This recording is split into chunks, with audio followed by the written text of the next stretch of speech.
December থেকে জুনে নির্বাচন, এদিক সেদিকের সুযোগ নেই বলেছেন রিজওয়ানা। জানালেন বিচার ও সংস্কারে বাধার সম্মুখীন সরকার। করিডোর বন্দর দেয়ার মতো সংস্কার চায় না বিএনপি, জানালেন জয়নুল আবদিন ফারুক। নির্বাচন প্রশ্নে কান কথা না শোনার পরামর্শ। আইএমএফ জোর করে কোনো শর্ত চাপাতে পারেনি বলেছেন অর্থ উপদেষ্টা। প্রবৃদ্ধি বাড়লেও বাড়েনি কর্মসংস্থান, জানালেন ফাহমিদা। মুরগি সবজিতে কিছুটা স্বস্তি, আদা রসুন সহ মশলার বাজার অনেকটাই স্বাভাবিক, মাছের দাম চড়া।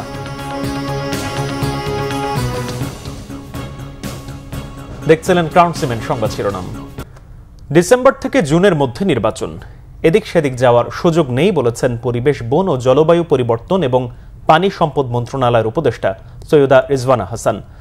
ঢাকা বিশ্ববিদ্যালয়ের নওয়াব আলী চৌধুরী সিনেট ভবনে জিওলজিক্যাল সোসাইটি অব বাংলাদেশের ২৪তম জাতীয় সম্মেলনে তিনি কথা বলেন। উপদেষ্টা রিজওয়ানা হাসান বলেন, নির্বাচন ডিসেম্বর থেকে জুনের মধ্যে হবে, সেই লক্ষ্যেই প্রধান উপদেষ্টা উপদেষ্টা পরিষদ কাজ করছেন। নির্বাচনের সম্ভাব্য ঘোষণা দিলেও বিচার ও সংস্কারে সরকার বাধার সম্মুখীন হচ্ছে বলেও অভিযোগ করেন সৈয়দা রিজওয়ানা হাসান। দায়িত্ব পালনে সরকার বাধাগ্রস্ত হচ্ছে উল্লেখ করে এই উপদেষ্টা বলেন, শুধু নির্বাচনের জন্য দায়িত্ব নিতে আসেনি সরকার।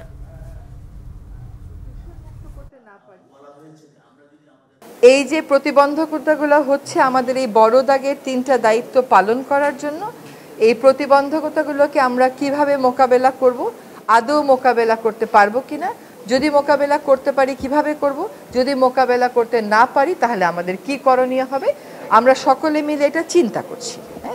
আর প্রধান উপদেষ্টা যদি কোনো সিদ্ধান্ত নেন কোনো ব্যাপারে, আমি প্রথম থেকেই বলে এসেছি যে উনি একটা সময় দিয়েছেন, ডিসেম্বর থেকে জুনের মধ্যে নির্বাচন হবে, তার একদিনও এদিক সেদিক হওয়ার কোনো সুযোগ আমাদের পক্ষ থেকে নেই। কাজে এইগুলো নিয়ে অন্য ধরনের কোনো কথা বলারও কোনো সুযোগ হওয়া উচিত ছিল না, কারণ বারবারই বলা হচ্ছে যে একটা সময়সীমা দিয়ে দেওয়া হয়েছে। অন্যের হাতে বন্দর দেয়া, করিডোর দেয়া এবং নির্বাচনকে বিলম্বিত করার সংস্কার চায় না বিএনপি, জানিয়েছেন বিএনপি চেয়ারপারসনের উপদেষ্টা জয়নুল আবদিন ফারুক। সরকারকে অস্থিতিশীল করে এমন সংস্কারও তারা চান না বলে জানান তিনি।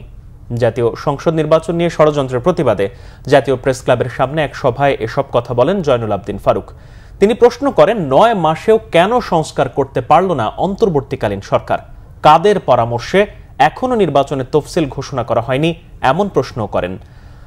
অবিলম্বে ৩ উপদেষ্টার পদত্যাগের দাবিও জানান তিনি। কারা নির্বাচন দেরিতে চাচ্ছে, কারা অস্থিরতা তৈরির মূল হোতা, এমন প্রশ্ন তোলেন জয়নুল আবদিন ফারুক।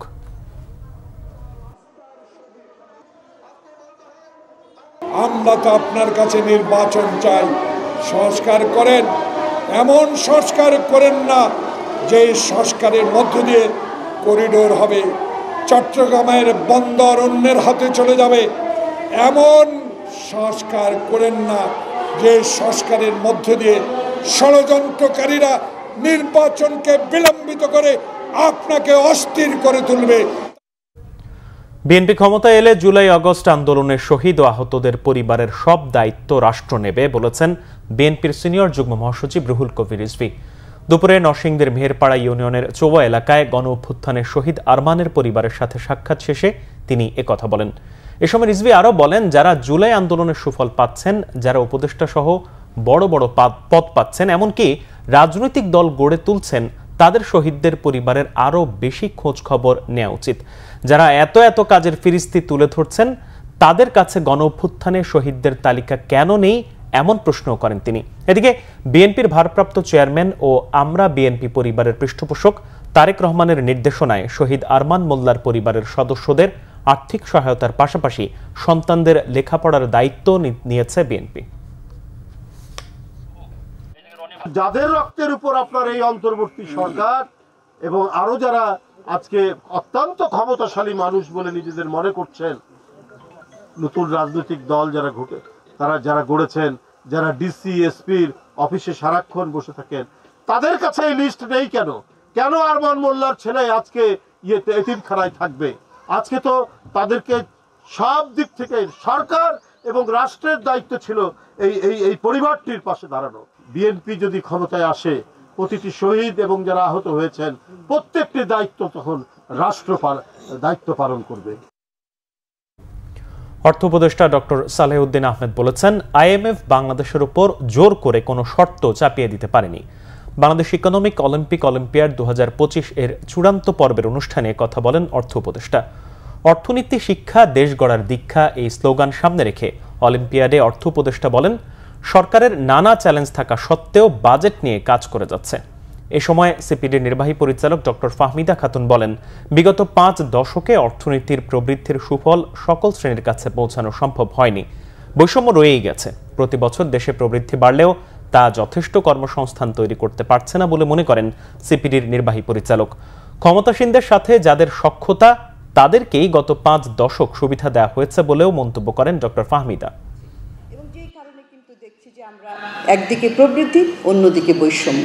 সুতরাং নীতি নির্ধারণী পর্যায়ে যতটা আমি সততার সাথে করব, সাধারণ মানুষের সাথে কথা বিবেচনা করে করব, সেটাই হচ্ছে প্রকৃতভাবে একটা সমাজকে এগিয়ে নিয়ে যাওয়ার জন্য। তো যেহেতু দেখা যায় যে রাজনৈতিকভাবে প্রভাবপুষ্ট হয়ে নীতি নির্ধারকরা একদিকে একটা একমুখী অর্থনৈতিক নীতির পরিচালনা করে আসছেন, সেই জন্য সমাজ পিছিয়ে যায় এবং এটা একটা সংকোচনমূলক, এই জন্য যে মানুষের প্রতিভা যারা আছে, প্রতিভাগুলো কিন্তু বিকশিত হতে পারে না। আমরা এখন তো আমি বাজেট নিয়ে অঙ্কগুলি করছি, 2 হবে না 5 হবে, দেশের ভেতরে কত কিছু লোক তাদের লোক যে কত কিছু বলবে, সেটা আমি তো প্রিপেয়ার। বাজেটের পরের দিন 3 তারিখ হয়তো অনেক উত্তর দিতে হবে, সব উত্তর হয়তো আমি দিতে পারবো না, কারণ সম্পদের সময় সম্পদ, দেশের সম্পদ বাইরের থেকে আমরা দেখছেন তো IMF ওয়ার্ল্ড ব্যাংকের কত কিছু কথাবার্তা বলে ফেলে, সেটা দেখছি একবার সুখকর না, সেটা সাব অপটিমাল সলিউশন আমরা দিয়েছি, সেটা হয়তো পারি না, বা ওরা যে যেটা করতে দিল সেটা চাপিয়ে দিতে পারি না, আমরা একটা সলিউশনে আসছি। এবার সোশ্যাল ইসলামী ব্যাংক অর্থ বাণিজ্য সংবাদ।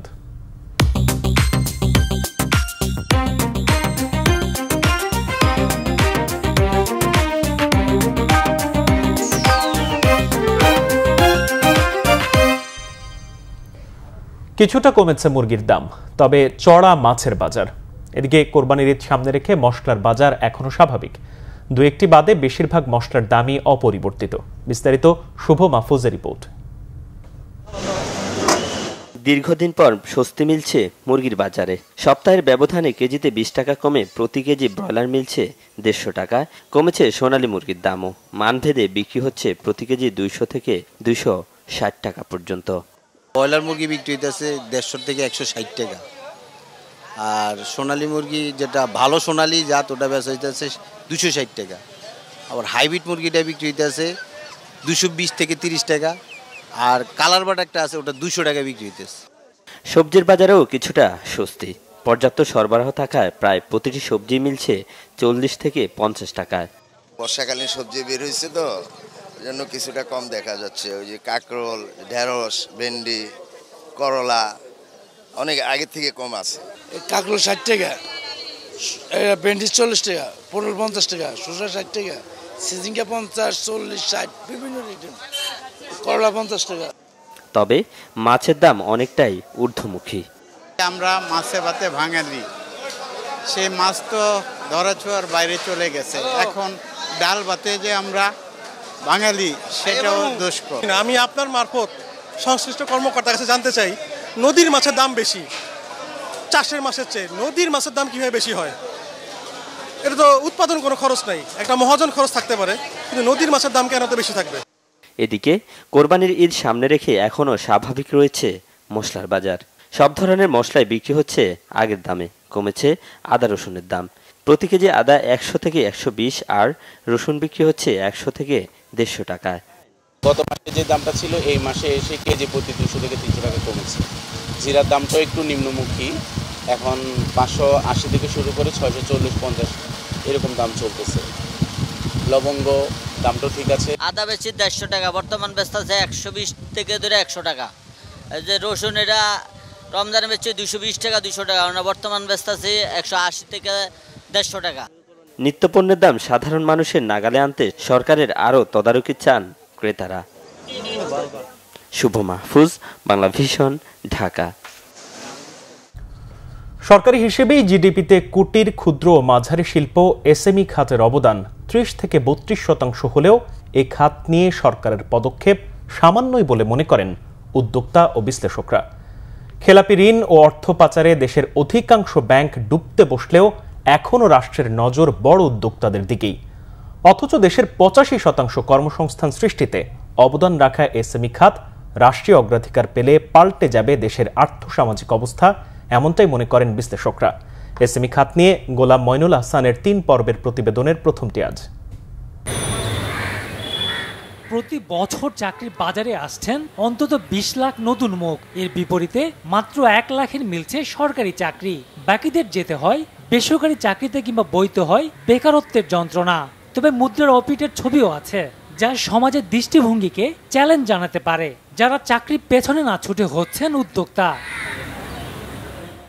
এমনই গল্প যেন এই ৫ তরুণ তরুণীর, যারা পাচ্ছের অক্সফোর্ড খ্যাত ঢাকা বিশ্ববিদ্যালয় থেকে পাশ করে কোনো প্রকার চাকরি না খুঁজে হয়েছেন উদ্যোক্তা, সৃষ্টি করছেন কর্মসংস্থান। কেমিস্ট্রি যেটা হয়েছে যে প্রথমত আমরা বিশ্ববিদ্যালয়ের শিক্ষার্থী থাকার সময় আমরা একজন আরেকজনকে চিনতাম, তো তখন থেকেই আমরা কিন্তু একটা ভাই ব্রাদার রিলেশন বা বন্ধুত্ব যে সম্পর্কটা সেটা আমরা ওই সময় গড়ে তুলতে পেরেছি। আর মজার বিষয় হচ্ছে আমাদের যেই ৫ জন আমরা কেউই ব্যাচমেট না। তো ব্যবসায় যে জিনিসটা বা যে কোনো সম্পর্কে যে জিনিসটা সবচেয়ে গুরুত্বপূর্ণ সেটা হচ্ছে রেসপেক্ট। লাইফটা ওই জায়গাতে যে আমি এখানে শুধু আমার জন্য না, আমি সমাজের অনেকগুলো মানুষের জন্য কর্মসংস্থান এবং তাদের পরিবারের জীবনটা আমি আসলে সুন্দর করতে পারি। সো এই কারণে এই ব্যবসার দিকে ছোটবেলা থেকেই একটা স্বপ্ন ছিল যে আমিও এরকম বিজনেসে আসবো, কর্মসংস্থান তৈরি করব। আর যেহেতু ভাইয়াদের সাথে একটা বন্ডিং আছেই, সো তখন আমি চিন্তা করলাম যে আচ্ছা ঠিক আছে, এই রিস্কটা নেই, যে আমি আসি দেখি যে কতটুকু কি করা যায়।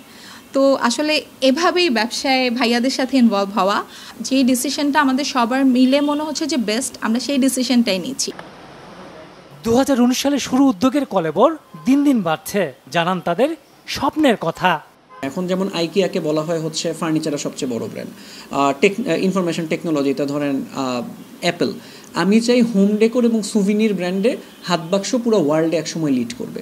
আর যদি নেক্সট 5 ইয়ার্স ও 10 ইয়ার্সের কথা বলি, 10 ইয়ার্সের মধ্যে আমি চাই অ্যাটলিস্ট সাবকন্টিনেন্টের সবচেয়ে বড় হোম ডেকোর বা আর্ট ক্রাফটের ব্র্যান্ড হয়ে দাঁড়ায়। আমাদের প্রোডাক্টগুলো শপিং শপ সিস্টেমে বিভিন্ন ইউনিমার্ট, যাত্রা বা বিভিন্ন ফ্যাশন ব্র্যান্ডগুলোতে যাচ্ছে।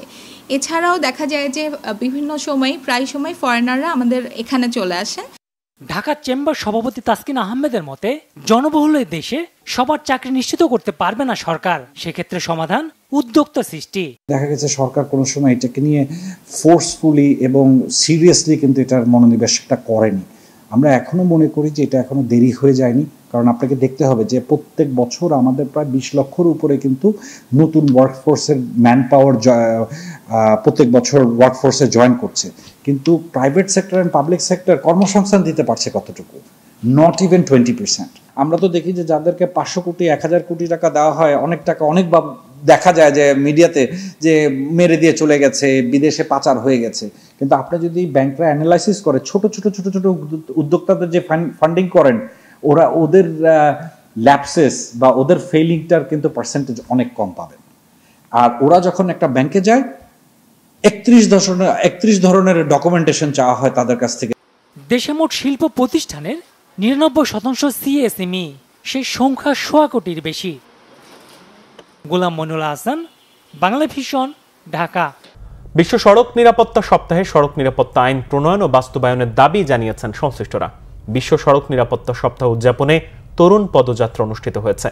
বাংলাদেশ সড়ক পরিবহন কর্তৃপক্ষ, বিআরটিএ, ঢাকা আহসানিয়া মিশন এবং বাংলাদেশ রেড ক্রিসেন্ট সোসাইটির আয়োজনে সকালে রাজধানীর মানিক মিয়া অ্যাভিনিউতে তারুণ্যের এই পদযাত্রা অনুষ্ঠিত হয়। পদযাত্রায় উপস্থিত থেকে বক্তব্য রাখেন BRTA chairman Mohammad Yasin, Ahsania mission youth forum for health and wellbeing এর সমন্বয়কারী মির্জানা মুনতাহা সহ অন্যান্যরা। পথচারী ও সাইকেল বান্ধব নিরাপদ সড়ক অবকাঠামো গড়ে তোলার দাবি জানান বক্তারা। পদযাত্রায় উপস্থিত তরুণরা বিআরটিএ চেয়ারম্যান মোহাম্মদ ইয়াসিনের হাতে সড়ক নিরাপত্তা আইন প্রণয়ন দাবি সংক্রান্ত স্মারকলিপি তুলে দেন। সংবাদ শেষ করব ক্রাউন সিমেন্ট শিরোনামগুলো আরও একবার জানিয়ে। ডিসেম্বর থেকে জুনে নির্বাচন, এদিক সেদিকে সুযোগ নেই বলেছেন রিজওয়ানা। জানালেন বিচার ও সংস্কারে বাধার সম্মুখীন সরকার।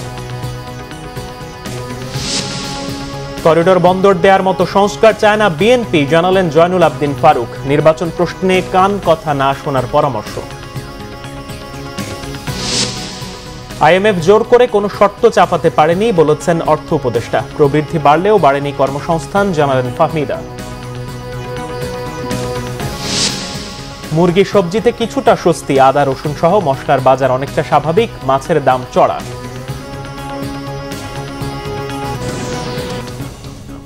এই ছিল এখনকার মতো। পরের সংবাদ বিকাল 4টায়, এর আগে 3টায় রয়েছে নিউজ টপ 10 দেখার আমন্ত্রণ রইল। এছাড়া বাংলাভিশন সংবাদ ও সংবাদ সংশ্লিষ্ট অনুষ্ঠান দেখতে ভিজিট করুন www.bvnews24.com ও facebook.com/banglavisionnews এবং সাবস্ক্রাইব করুন youtube.com/banglavisionnews। ধন্যবাদ।